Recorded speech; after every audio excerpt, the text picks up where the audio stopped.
Siamo tornati nuovamente in diretta in studio con il nostro appuntamento con la CGIL. Vi presento gli ospiti che ci hanno raggiunto qua in studio. Partiamo subito da Gianfranco Barone, segreteria della CGIL Buongiorno. di Treviso. Buongiorno. Buongiorno. Anna Rita Contessotto, ufficio studi SPI Treviso. Buongiorno. Buongiorno. E Deborah Marcon della segreteria generale SUNIE di Treviso. Buongiorno anche a lei.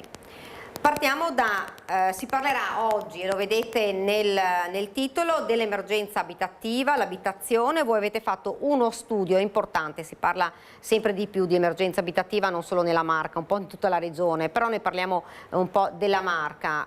Avete fatto uno studio? Sì, abbiamo ricostruito la fotografia nella provincia trevigiana del fabbisogno abitativo e di come questo si articola tra case private, pubbliche e la risposta poi nel territorio che raggiunge la popolazione. Se vediamo infatti nella slide la prima, che riguarda il quadro complessivo delle abitazioni nella provincia di Treviso, su un totale di abitazioni private di 431.227, le abitazioni che sono occupate, ovvero date da affitto, sono 363.000, ovvero pari a 2,42 persone per alloggio. Cosa significa in termini però di persone invece che non hanno accesso a queste abitazioni e che non sono occupate? In termini di percentuale nella provincia di Treviso sono al 16% e si allinea anche con tutta la percentuale nel territorio regionale. Ecco, mi scusi, per far capire quindi rispetto alle abitazioni, quanti sono invece, per far capire ai cittadini, quante sono le case occupate, diciamo? Allora, le case occupate sono attorno ai 360.000 su un totale di 430.000. Okay. Quelle non occupate sono 68.000. Se poi andiamo a vedere invece la parte degli alloggi pubblici, nella slide successiva, abbiamo, la slide numero 3, abbiamo gli alloggi ATER nella provincia di Treviso. Qui abbiamo cifre totalmente differenti. Vi sono poi alloggi a gestione ATER e di proprietà ATER. Sì. Su 5.295 alloggi ne abbiamo però di sfitti. Se andiamo a vedere poi come si caratterizzano gli alloggi che sono sfitti ATER, dati 2024, abbiamo delle particolarità. Abbiamo che su 875 alloggi sfitti, che è la slide numero 3, 254 sono in gestione da recuperare, mentre 288 sono alloggi di proprietà da recuperare. Questo cosa significa? Che vi sono comuni che poi hanno numeri più consistenti nella provincia di Treviso di alloggi ATER e comuni che hanno meno. Allora, intanto dico alla regia se può andare avanti con le slide nella prossima. Io intanto, mentre stiamo andando avanti con la slide, le faccio una domanda. Questo vuol dire che ci sono appartamenti, case ATER che sarebbero da affittare, da occupare? Assolutamente sì, però sarebbero da occupare come? Una volta recuperate, una volta restaurate e difatti vi è un'ulteriore slide che è la numero 7 dove noi abbiamo fatto una fotografia del bisogno abitativo e vediamo che sono dati che colpiscono, perché su un totale di alloggi assegnati che si attesta a 303, noi ne abbiamo 693 famiglie che sono in attesa di assegnazione degli alloggi. E qui vorrei chiedere a Barone questa cosa. In un momento in cui ne parlavamo prima, insomma, di cui si parla tantissimo, di emergenza abitativa, di persone che hanno bisogno di un'abitazione, è un po' un dato che fa... Che stona, un dato sì, che stona. Ecco, non volevo dirlo io, ma che stona. Di fatto il fabbisogno abitativo, che è stato il motivo della ricerca, che è una ricerca di spessore, è stato importante perché ci ha fatto capire che negli ultimi anni una fetta sempre più importante di cittadini non riesce a ricorrere al mercato libero. Il mercato libero non vuol dire i dati di ATER e di edilizia pubblica residenziale, Ma per quali motivi? Motivi che sono socio-economici. Possiamo pensare che adesso le nostre famiglie sono organizzate diversamente dai nostri nonni, ai nostri genitori, sono famiglie mononucleari, monogenitoriali, famiglie con uno fatte da single o di persone sole. Una volta i nostri nonni, i nostri genitori, ovviamente c'erano le classiche case con abitazioni grandi dove si stava in tanti.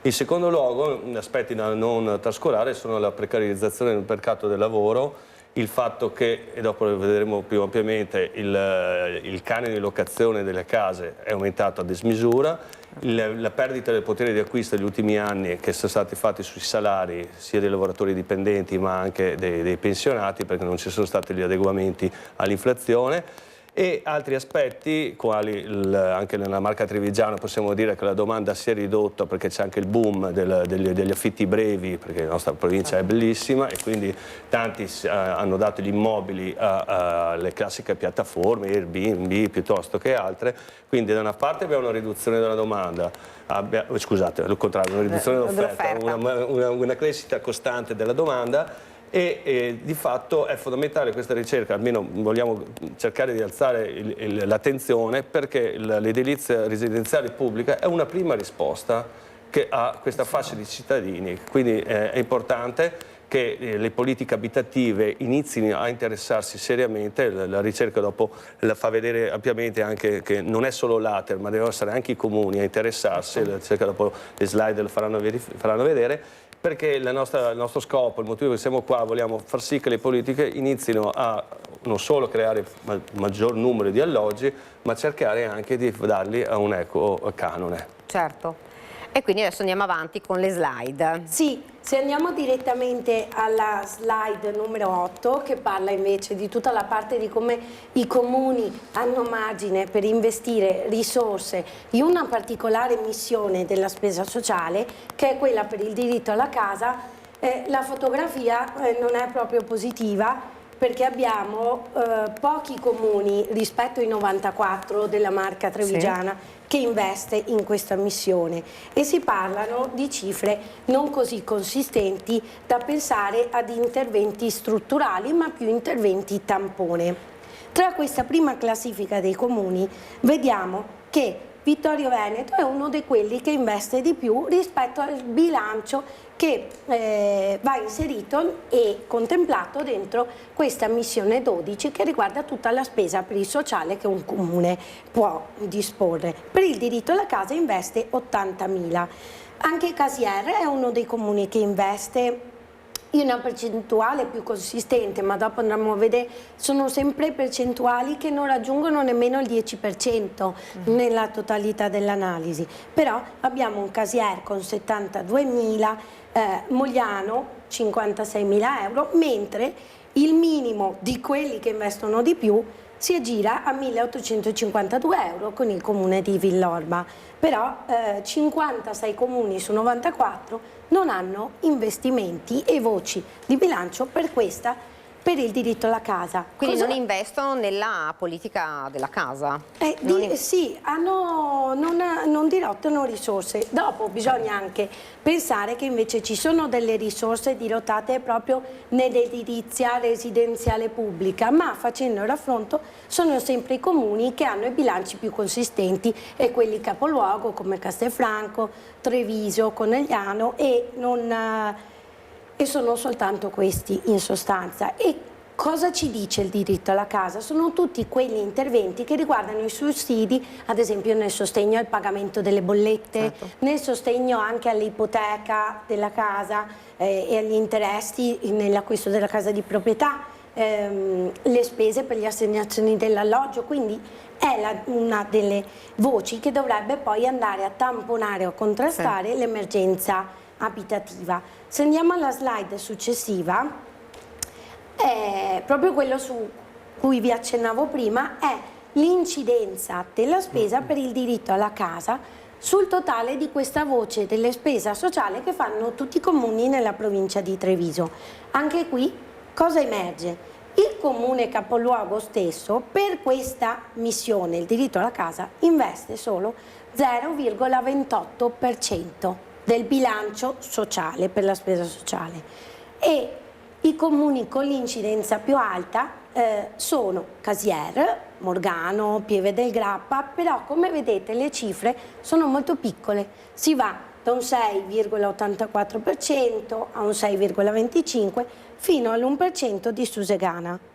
E il valore medio provinciale, che è quello che un po' ci fa da parametro poi per classificare i comuni e per capire anche quanto si potrebbe investire di più o di meno, si attesta allo 0,63%. Quindi anche a livello di programmazione poi delle politiche e degli investimenti c'è molto da fare. Quindi i comuni, grandi o piccoli che siano, non investono e quindi cosa accade? Che appunto mancano risorse e mancano anche le risposte al fabbisogno dei cittadini. Infatti Deborah ci può poi dire come mai rispetto alle 300 assegnazioni di alloggi ne abbiamo 600 che sono in attesa nel territorio. Magari ci fermiamo, parliamo proprio di questo.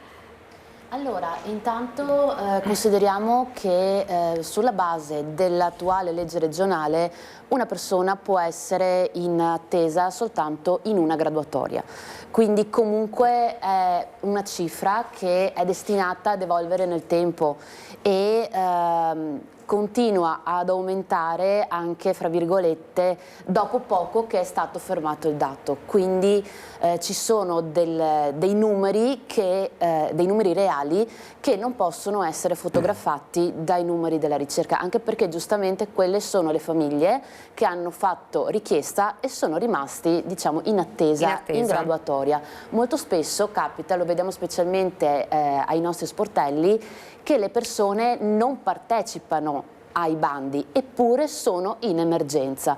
Perché non partecipano ai bandi? Perché li hanno scoperti troppo tardi, perché sono arrivati con una situazione, diciamo, problematica che non riuscivano più a gestire da soli, quando il bando non era più accessibile, perché non sanno che con la nuova legge regionale possono fare richiesta in tutta la regione Veneto, quindi magari si fermano al fatto: ah, ok, non è aperto il bando nel mio comune, non posso fare richiesta delle case popolari, quando invece magari è aperto il bando nel comune vicino o nel comune più grosso che addirittura potrebbe dare risposta abitativa, e non si pensa proprio che si può partecipare a quel bando. Inoltre ci sono tutte quelle persone, diciamo, che non possono fisicamente accedere ai bandi delle case popolari e comunque, nonostante ciò, sono in emergenza.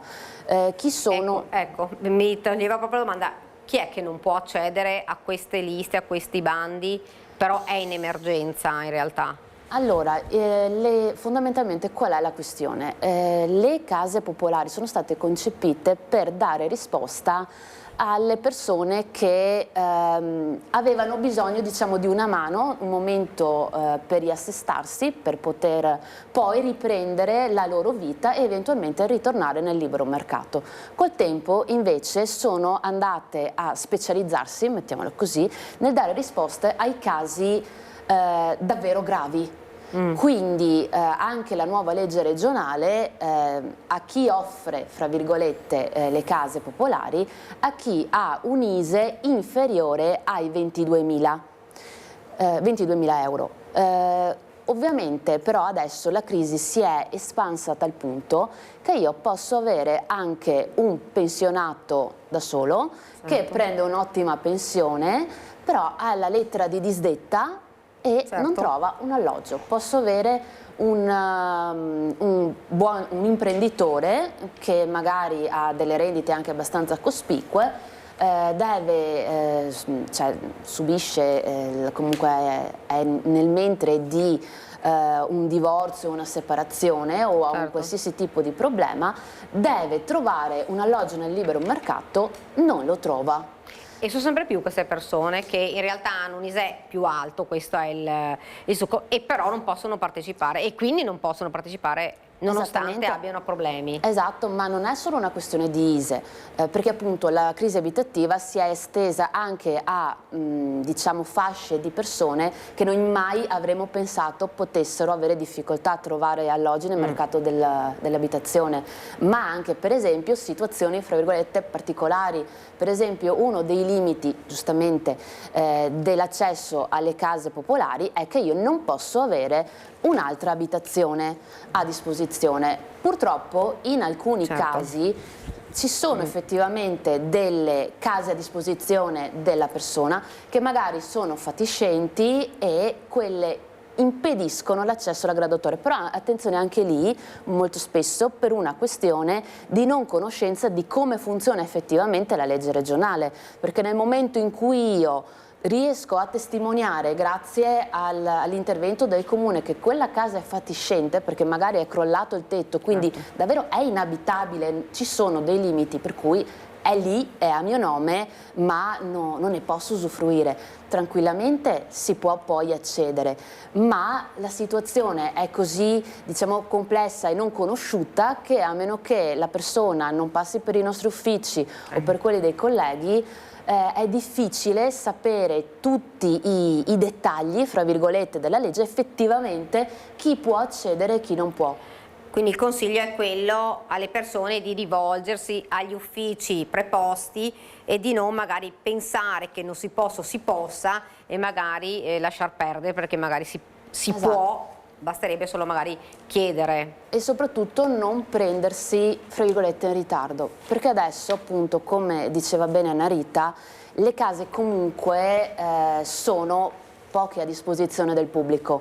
Noi abbiamo una percentuale di abitazioni pubbliche che sono molto molto basse, anche se fossero riattate tutte non sarebbero sufficienti a dare risposta a tutti e a tutte quante le categorie. Ecco, prima di riprendere la ricerca io volevo chiedere questo, l'avevo chiesto prima.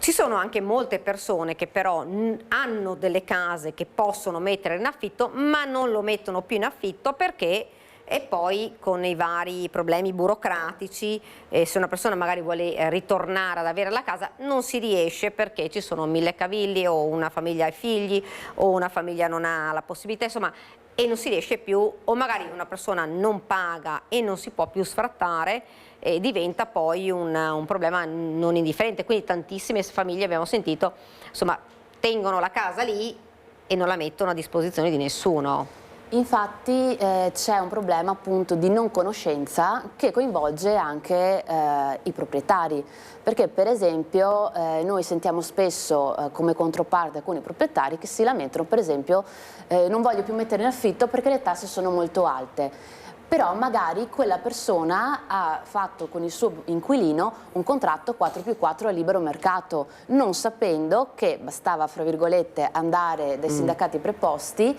e poter accedere ad un 3+2 che avrebbe dato degli ingenti sgravi fiscali. Magari si pensa che gli sgravi siano soltanto per certe categorie o per certi livelli di affitto, non si pensa che magari potrebbe essere una cosa a cui possono accedere anche loro. Per quanto riguarda il non posso sfrattare, anche quello è un po' chiamiamolo mito, però in senso lato, della serie esiste il problema assolutamente, ma è molto meno frequente di quanto uno ci si aspetta.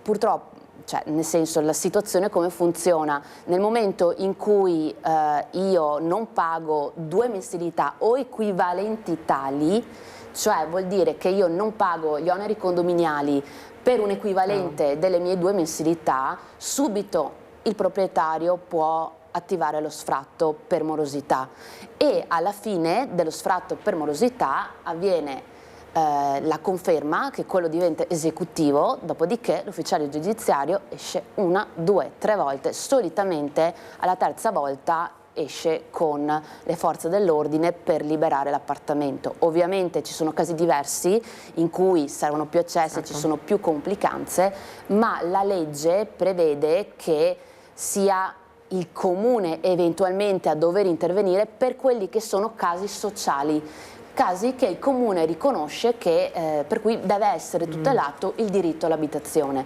Il diritto all'abitazione non è scaricato sul libero cittadino. Ovviamente mancano sostegni anche su questo, che potrebbero essere di competenza comunale o regionale, perché molto spesso, perché io non posso affittare l'abitazione? Perché ho paura che l'inquilino sia moroso, ma nel momento in cui io ho strutturato una situazione tale per cui non appena l'inquilino è moroso ci può essere la segnalazione del proprietario, dell'inquilino stesso o delle associazioni di categoria che segnalano: guarda che c'è questa situazione che rischia di evolversi verso uno sfratto per morosità. Se ci fosse abbastanza offerta nel pubblico per poter spostare quella famiglia in una situazione che sia più gestibile, noi non dovremmo neanche arrivare allo sfratto esecutivo, quindi i tempi sarebbero ristretti enormemente. E qui si torna da capo, se ci fosse la possibilità di avere... Si parla di risorse. Esatto. Di fatto, un po' un cane che si morde la coda su questo. Sì, perché appunto anche i nostri dati fanno sì che il canone di locazione va a incidere sul reddito disponibile su una normale coppia, diciamo, tra virgolette, grosso modo il 18-20% del reddito, e questo va a salire al 28, 30, 35% nel caso di famiglie o monogenitoriali o single. E ricordiamoci che in Italia, e quindi anche nella nostra provincia, ci sono in Italia 1 milione di famiglie povere, quindi un canone di locazione va a incidere tantissimo. Di fatto, e qua casomai questo aumento che c'è stato del canone di locazione, perché nel mercato libero ultimamente, negli ultimi dati che abbiamo, si attesta a 740 euro in Italia, canone del mercato libero. Ovviamente sono in Montebelluna, ma trovo improbabile che a Montebelluna o a Treviso Centro si riesca a trovare un appartamento con questo canone. No, certo. Quindi di fatto il valore appunto dei canoni è aumentato moltissimo e ha messo in difficoltà. Nel momento in cui non si riesce a avere del reddito disponibile, dopo si va a discapito di tutto il resto, l'istruzione, la sanità, e qua ritorneremo a un fatto che oltre 6 milioni di persone non si curano più in Italia. Ci sarà una prossima iniziativa sempre della CGIL sulla raccolta firme sulla legge di iniziativa popolare per il sostegno della nostra sanità pubblica. Questo è un altro tema, non è di attuale, ma mi ricollegavo, come diceva lei, che di fatto le risorse sono quelle. Nel momento in cui io le concentro su un bene primario che è l'abitazione, di conseguenza delle piccole fettine le tolgo ad altro, e questo non va bene per il benessere della collettività, ecco, da questo punto di vista. Tra le slide interessanti ti anticipo sull'inflazione, perché qua si ricollega un po' a quello che stavamo dicendo. Che è la slide 10 per la regia. Vuoi andare là? Sì, esatto. Era proprio per collegarmi all'inflazione e a un altro dato. Rispetto alla parte delle case ATER, il 39% è stato registrato di insoluti. Questo se nel pubblico, dove abbiamo affitti bassissimi, nel privato questo rischio viene ancora più percepito in modo con effetto a cassa di risonanza. Se poi facciamo un ragionamento rispetto all'inflazione, qui abbiamo considerato 3 periodi di annualità, ovvero la variazione che c'era dell'inflazione negli anni 2015-2019, quindi in 4 anni si attestava al più 2,6%. Andiamo poi a vedere, già dal 2015 al 2023 si attesta a più 18%, per poi raggiungere il 2025, quindi in 10 anni, consolidato quello del 2015, cioè il 2%, e in 10 anni abbiamo più 22%, che ciò significa 20%. Abbiamo questo tipo di impatto poi sui redditi e sulle variazioni di prezzi al consumo del 20%. Come si traduce questo? In riduzione di capacità di acquisto, di sostenibilità dell'economia anche familiare. Infatti abbiamo appunto l'indice FOI, che è famiglie, operai e impiegati, che ci dice come il paniere si sta riducendo. Se andiamo poi a vedere alla slide 13, cioè le variazioni dei redditi medi del lavoro dipendente e di pensione, abbiamo chiaro come impatta. Abbiamo un'inflazione del 22% e invece una variazione nei 4 anni medesimi considerati, quindi 2019-2023, che per il lavoro dipendente assimilato cresce da 22.000 euro nel 2019 a 24.500 euro. E non è poco. Non è poco, è un 11% in più, ma è la metà del 22% di inflazione registrata. Quindi sostanzialmente si ha una riduzione del potere di acquisto e di sostenibilità economica che è riduzione doppia. Per le pensioni abbiamo uno spaccato relativamente più sostenibile, dove dal 2019 si registrano un reddito medio da pensione attorno ai 17.500 euro, per poi avere la cifra del 2023, perché sono gli ultimi dati disponibili, quelli 2023, di 20.500 euro, quindi si attesta a un 17% in più, ma che non va comunque a controbilanciare il 22%, perché per entrambi le categorie considerate, quindi lavoratori dipendenti e pensionati, si ha un impoverimento. E dopo parleremo proprio di questo. Ci fermiamo, visto che mi lampeggiavano, c'è la pubblicità, ci fermiamo qualche istante.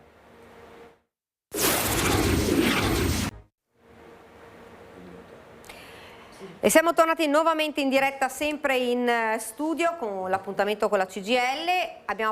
Stiamo parlando di inflazione e pensioni, e su questo...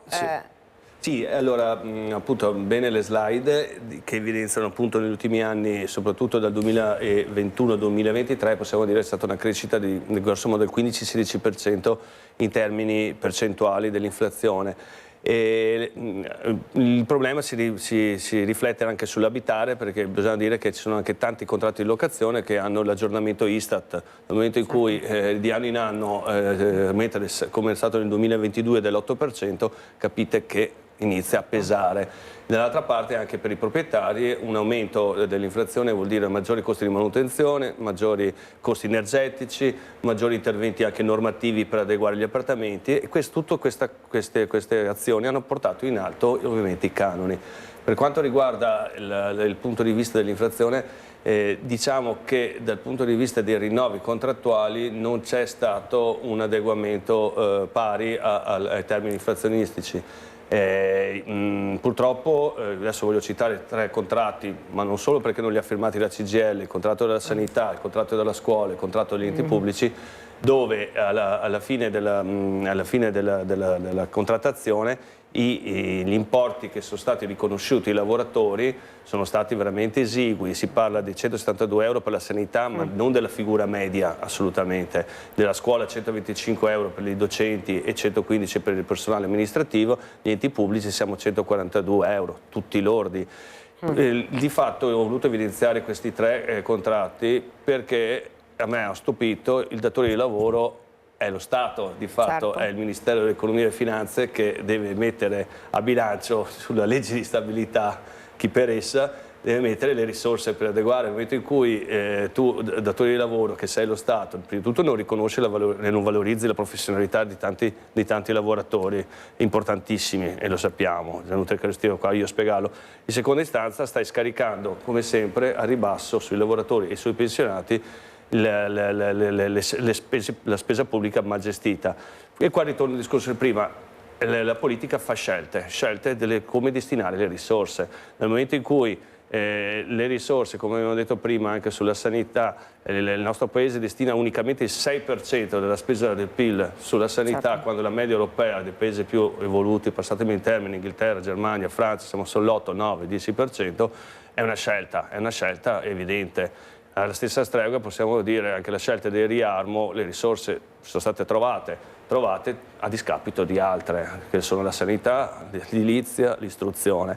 Quindi qui si ritorna a parlare di politiche. Sì. La politica destina le risorse e destina in una maniera... e c'è una mancanza non da poco. Sì, alla stessa stregua sull'abitare possiamo dire i famosi fondi, come parlava prima bene Deborah, nel momento in cui c'è una famiglia in difficoltà c'erano e non sono stati rifinanziati i fondi per il sostegno per l'alloggio, sono 2 anni che non viene rifinanziato. I fondi per la morosità incolpevole sono stati destinati unicamente 30 milioni di euro. Il fondo per genitori separati, che purtroppo, come dicevo prima, è una realtà della nostra società nuova, sono state destinate veramente delle cifre esigue. Ma comunque sono sempre operazioni una tantum, non c'è uno schema, non c'è una politica, come si dice, strutturata, sono sempre, come dicevamo prima, soluzione a tampone. Certo. Facendo così noi vogliamo evidenziare questi problemi e cercare di, tra virgolette, svegliare la politica a tutti i livelli. Trovare delle soluzioni poi sì, a quello che... e riattivare i tavoli, come insomma, Deborah, i tavoli che sono dedicati. Beh, infatti volevo solo Sì. accennare No, una cosa, il fatto che ci siano solo interventi a tampone è anche uno dei motivi per cui la gente non si fida più ad affittare, perché il locatore non si impegna per 5 giorni, il locatore si impegna come minimo per 5 anni, quindi nel momento in cui c'è qualcosa di strutturale e che vede che funziona, gli si dà fiducia e allora dice ok, metto in affitto la casa. Nel momento in cui io non sono sicuro se il prossimo anno il supporto ce l'ho ancora o la cosa mi viene buttata là ma potrebbe sparire da un momento all'altro, il locatore non affitta giustamente perché non si fida.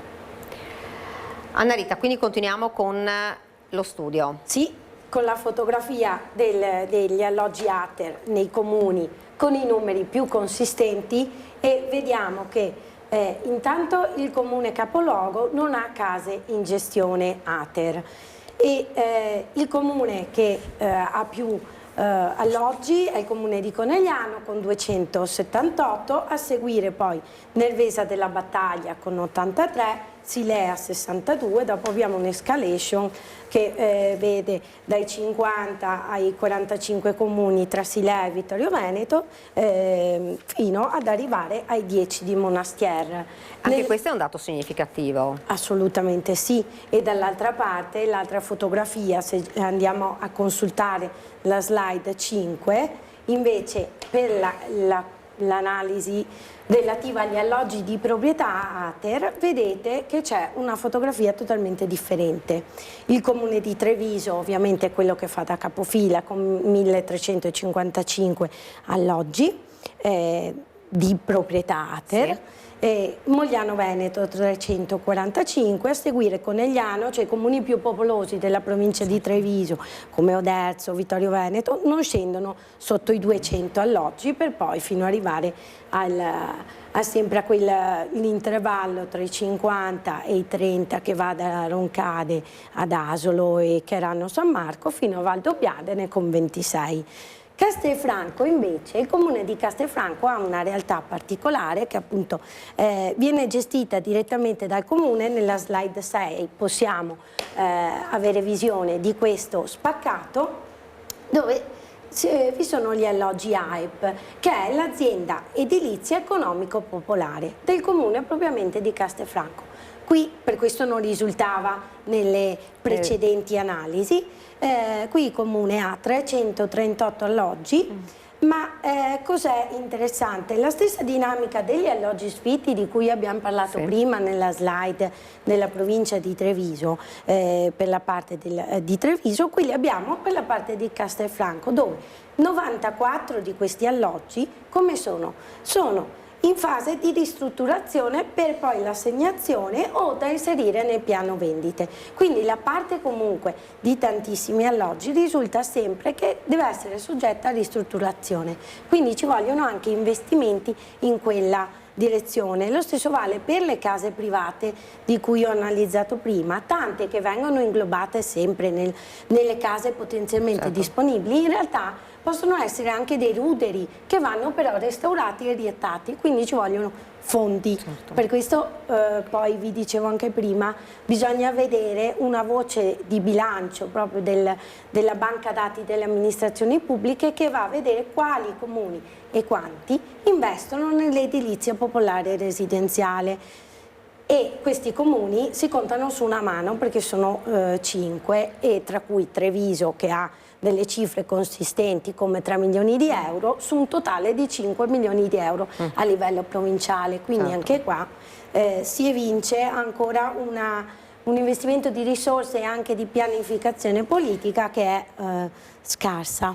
Ecco, vi siete fatti un po' un'idea della diversa diciamo, gestione delle case tra Castelfranco e tutti gli altri comuni? Sì. Che cosa ne è emerso per voi? Il fatto di vedere questi due spaccati che sono completamente diversi? Sì, ma in realtà emerge che comunque in entrambi i territori, nello specifico di Castelfranco, nonostante appunto sia gestita direttamente dal comune, l'emergenza rimane. C'è. Okay. Quindi non è che questo avesse in qualche maniera inficiato, ma di fatto l'analisi evidenzia in maniera strutturale il problema di riadattare, recuperare quella parte di immobili che ne sono non assegnati. Ed è questo il problema più grosso. Il problema questo diventa centrale perché la costruzione di nuovi alloggi è più problematica per una serie di impegni, di risorse e anche normative energetiche che richiedono delle risorse importanti.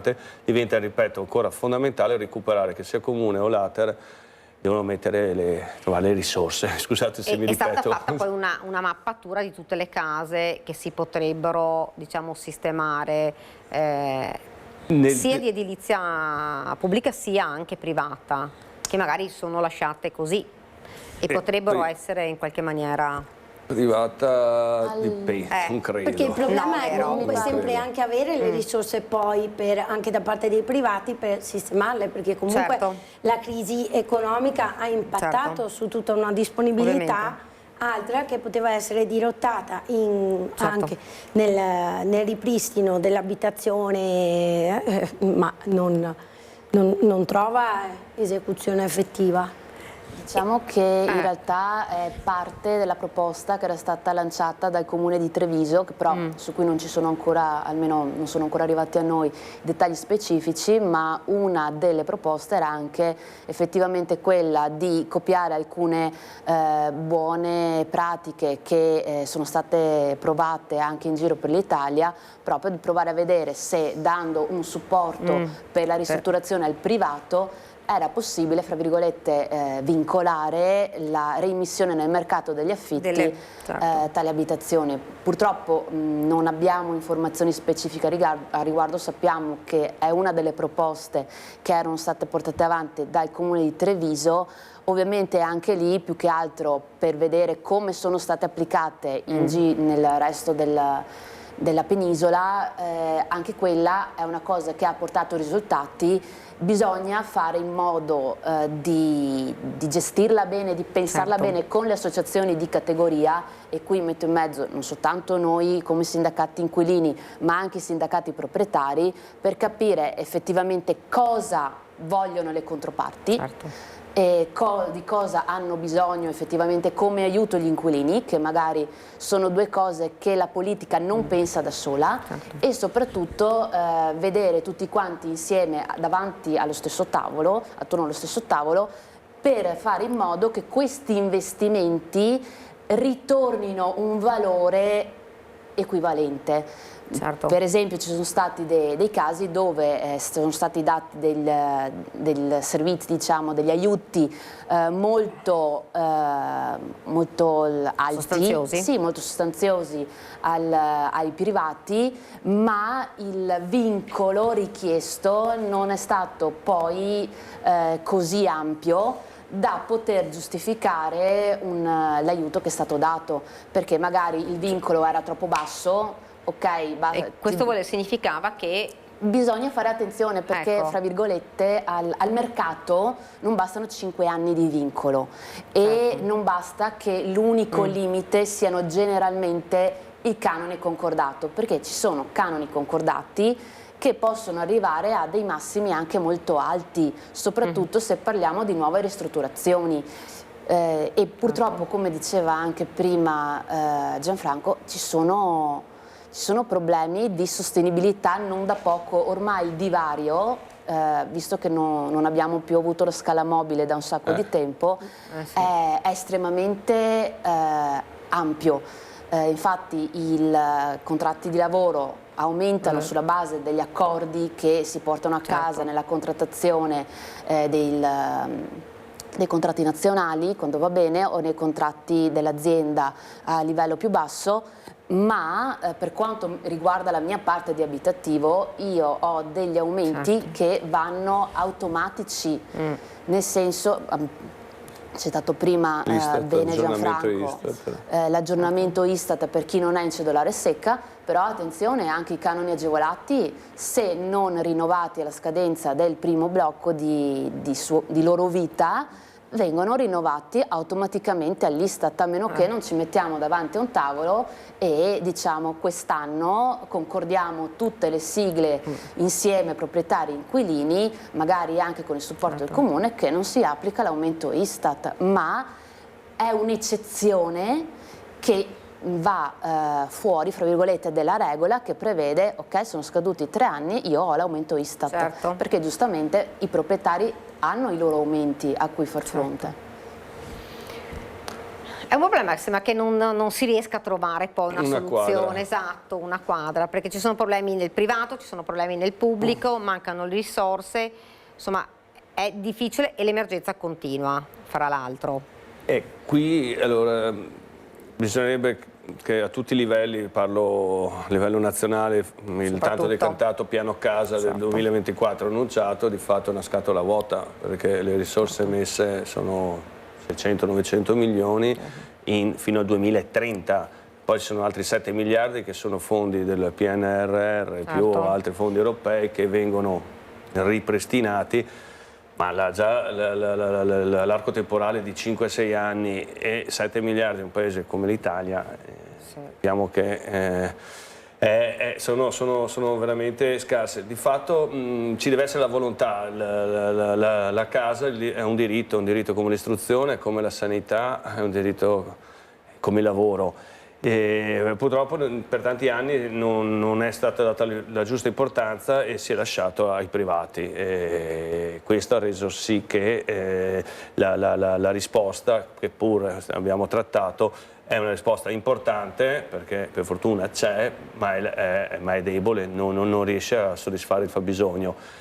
L'idea era quella, si sta provando a riattivare i tavoli, però bisogna coordinarsi tutti gli attori, comuni, ATER, regione e governo, cioè è una cosa che potremmo anche provarci qua nel nostro piccolo, però la dimensione di quello che trattiamo, gli importi che trattiamo, l'importanza ha un richiamo molto nazionale, insomma, secondo me, da questo punto di vista.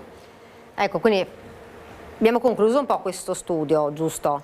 Sì, e proprio l'obiettivo è anche quello di risvegliare e riportare il tema a galla con tutti gli effetti emergenziali che può avere nel territorio, perché siamo usciti da un'emergenza data dalla pandemia, quindi c'erano alcuni campanelli e marcatori di emergenza sociale, che erano tutta la parte dei soggetti ad esclusione sociale, per poi avere quella appunto dove l'emergenza abitativa sta diventando strutturale, perché ormai non si può più parlare di un fattore emergenziale per cui interventi tampone, ci vuole una progettualità che vada appunto, come dicevano bene Gianfranco e Deborah, a livello nazionale a livello micro territoriale. Io poi sviluppando delle altre analisi, vedendo sempre questi bilanci con la lente di ingrandimento, ho anche verificato come tantissimi comuni della provincia di Treviso registrino un avanzo di amministrazione che è una quota prevista da normativa, che appunto i comuni mettano una sorta di salvadanaio, che però è molto alta come percentuale rispetto alla spesa corrente. Alcuni comuni, ad esempio uno in particolare, Motta di Livenza, ma tantissimi altri, raggiunge il 106% di avanzo di amministrazione, quindi di risorse non reinvestite rispetto alla spesa corrente. Ciò significa che altri si attestano al 50-60%, via via fino al 30%. Ecco, una cifra adeguata di avanzo trattenuto e quindi non speso dovrebbe essere attorno al 20%, non di più, perché l'avanzo di amministrazione si va a tradurre in servizi per i cittadini, quindi una buona gestione amministrativa fa sì che ci sia una cifra di avanzo ridotta. Ecco, quando abbiamo incidenze del genere che superano il 50%, si può pensare attraverso tutte le procedure comunali per vincolare e lo svincolare di risorse, anche per dirigere il contenimento di appunto i campanelli di allarme emergenziale, che va da sé il diritto alla casa, come l'intervento per le famiglie, i minori adolescenti, gli interventi per il rischio ad esclusione sociale, che sono anche quelli un po', ad esempio i giovani sono tutta quella fascia di popolazione che fatica ad avere accesso alla casa, sia per tutto il sistema anche di flessibilità e di precariato nel mondo del lavoro, per cui la sostenibilità di spese fisse come affitti, ma che si aggirano almeno un 40% dello stipendio che riescono ad avere, è di difficile poi gestione. Ecco, io ho due domande prima di chiudere questa puntata. E la prima è, prima parlavi Anna Rita di giovani, sì, e noi abbiamo visto che tanti giovani emigrano in altri paesi dove sembra che la politica della casa sia più semplice che quella del nostro paese, ci trovano più facilmente case e a costi.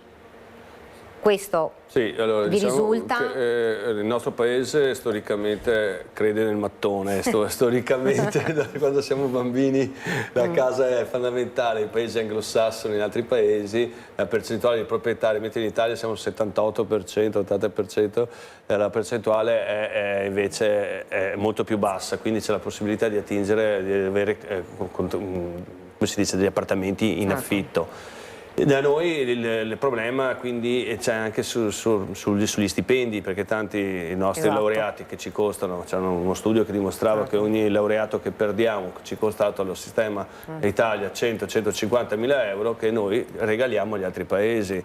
Quindi tante volte dovremmo preoccuparci sì dell'immigrazione ma anche della nostra emigrazione, perché noi andiamo a perdere gente per risorse di cui abbiamo investito tanti soldi. Questo è un altro problema. E un'altra domanda è questa. Avete fatto questo studio e si diceva importante sarebbe aprire dei tavoli per riuscire a trovare insomma una soluzione e far arrivare questo studio, perché poi i comuni sono coinvolti, a tutti i comuni, è una cosa che lo state pensando oppure no? Sì, altro che, anche perché attraverso l'attività di contrattazione sociale che la CGIL in collaborazione con il sindacato appunto dei pensionati fa, che è questa attività di incontrare i sindaci e confrontarsi su tutti i temi di gestione di bilancio, di programmazione del welfare, delle politiche sociali e proprio all'analisi di tutti gli interventi come interventi per gli anziani, famiglie, asili nido e monitoraggio proprio dei bisogni del territorio. Si parla anche e si introducono tutte le ricerche che sviluppiamo, partendo anche dall'abitare nella Marca all'analisi demografica, che è strettamente correlata poi alla problematica dei giovani, della riduzione dei giovani, dell'aumento ad esempio degli anziani nel territorio della provincia e quindi di tutto il monitoraggio anche dei bisogni e delle multiproblematicità sociosanitarie connesse a questa dimensione, come anche a quella dell'infanzia, la carenza